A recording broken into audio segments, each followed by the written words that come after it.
Invite a Budget Blinds style consultant to show you how to transform your rooms just by changing your window coverings. Canada's #1 choice for window coverings. Visit budgetblinds.ca today. The achievements of a local percussion student are making beautiful sounds across the province. At just 16 years old, Josh Sandercock is earning top ranks in just about everything he touches. Eva Zawalek has more on this story. Josh was a very musical child, and he was always tapping on things. I think he's was born to be a percussionist. And so, 5 years ago, Josh signed up for lessons at Lakeland College's Performing Arts program. I usually play on the marimba and the snare drum a lot. My uncle's a drummer, and I thought that would be a pretty cool thing to do. She's been very lucky to get a top-level teacher to be able to kind of challenge him to learn more and to get to the level he's at. Josh's instructor is world-class percussionist Bruce Landmark, who's worked as a principal and musician all over the world. He believes that excellence can be taught. If you've been a professional musician, then you can quite easily just take the student by the hand and take them there. But if you're trying to do it from a book, they have almost no hope. The first piece he gave me was actually this piece called Flight of a Bumblebee. And it's incredibly fast, but he doesn't give you any music. He just sort of teaches you how to memorize music almost. He plays a little bit of a part, and then he asks you to play it back, and then you memorize that part, and then you go on to the next one.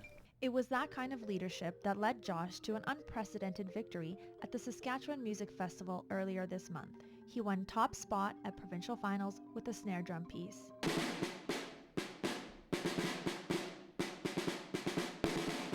He was also the first student from Lloydminster recommended to play for the national class, going up against a 25-year-old master's student who plays with the Saskatoon Symphony Orchestra. I felt pretty great. He's matured so much this last year with this, the handle piece.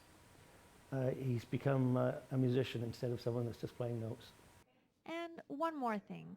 This medal was recently given to Josh for scoring the highest mark in Saskatchewan on the Grade 6 Royal Conservatory exam. Eva Zawalek, Newcap News. Canadian sheep may have a tough time going south of the border. The World Trade Organization has ruled that the Americans should dismantle country of origin labeling on meat products.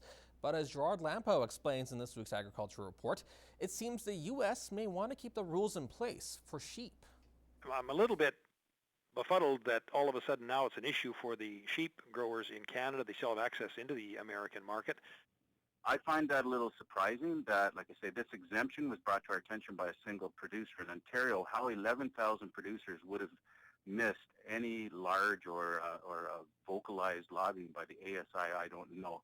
The American sheep industry is lobbying to keep sheep under the COOL legislation. The bill to repeal the contentious laws has gone through Congress and is before the U.S. Senate. Since 2003, with BSE and then the COOL legislation, the Canadian sheep industry estimates to have lost $300 million.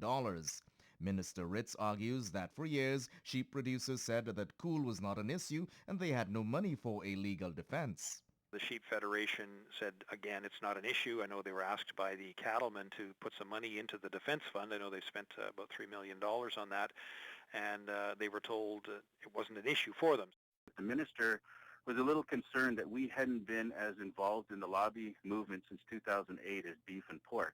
But we were able to prove to him. I was able to find letters of support back in the CSF at 2008, and I was able to find money that's still on the budget for advocacy that we had put aside to fight for COOL. The Canadian Sheep Federation and as well Alberta Lamb on their websites are encouraging citizens to write their MPs to voice their concern. A 20-year sheep producer in Neilburg is also raising her voice. Neither country would benefit from us not being able to import or export animals from the U.S. There's especially certain breeds, like, for example, Hampshires. There's not a huge amount of them in Canada. If we allow the Americans to make an exemption to a WTO ruling, where does this lead future free trade negotiations for any commodity? Gerard Lampeau, Newcap News. There you go. That's all the time we have for now. Thank you so much for joining us. Have a good night. Good night.